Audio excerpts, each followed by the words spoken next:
غادي ندخل غادي نشوف شحال ديال المشاهدات ديال مع الجوج اللي باقيين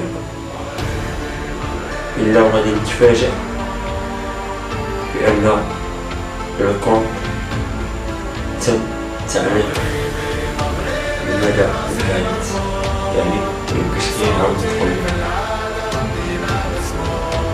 الكونت اللي بصراحة أنا بقى فيا ماشي على حساب الفيديوهات، وإنما بقى فيا أكثر لأن كانوا عندي فيه أصدقاء الناس يعرفوا فيه والناس اللي يعني شاركوا في هذا المجال هذا، مبغيتش أنا اللي نخسرهم.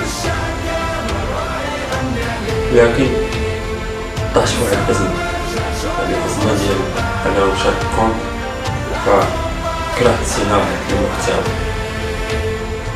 خصوصا مبقيتش تنفكر أنني نلوح شي فيديو ولا نلوح شي حاجة ولا نعاود نفتح كونت جديد.